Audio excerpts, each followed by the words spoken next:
Gravando. Gravando. Tem que acabar esses chocolates hoje, porque amanhã eu vou voltar pra Lyon e não cabe na minha mala. Por aqui, ó. Olha, como a gente tava conversando, isso aqui foi minha meta, né? Os laranjas, certo? Eu já fiz a minha parte. Aí eu tô dizendo a ela que coma... Cadê? Os roxos. Não, tu já comeu, foi? Não. Ah, esse aqui que eu vou comer, porque ela já comeu todos. Não tá faltando esse pra mim. Tem que estabelecer uma meta pra poder terminar logo. A minha meta agora é acabar os roxos. Pronto, só porque tem 2. Tem 2. Eu comi, ó. 1, 2, 3, bom. 4, 5. Sila sabe cumprir a meta. Eu quero ver como é que vai estar essa meta depois, o tamanho da meta. O tamanho, quantos quilos essa meta vai ficar. Bora, ó, roxinho. Pronto. Mais um. Eu Eu já não vi. aguento mais.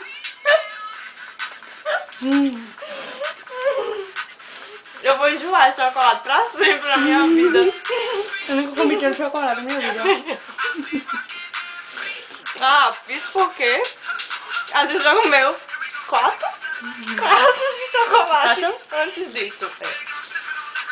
Ah, meu Deus. A gente não, ela. Eu. Você tá ajudando. Não, porque agora eu preciso de ajuda, né? É minha Isso última, é bom. minha última caixinha, eu preciso acabar. Esse é bom. Esse é o melhor. Esse acabou já. Vai faltar um roxinho agora. Aí depois, Vamos estabelecer a meta, a próxima Bora. passo. só tem vermelho, amarelo e...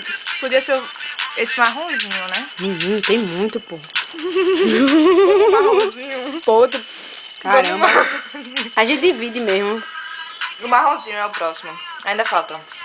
Ainda falta o roxo. Deixa eu provar esse. Toma. Toma. Quer provar esse? Ela nem diz, pô, esse não. Não, toma. Pô, tem certeza? Ai, tá bom. A próxima meta é esse. Tá. Parte 2 já já a gente... Amanhã talvez, não sei.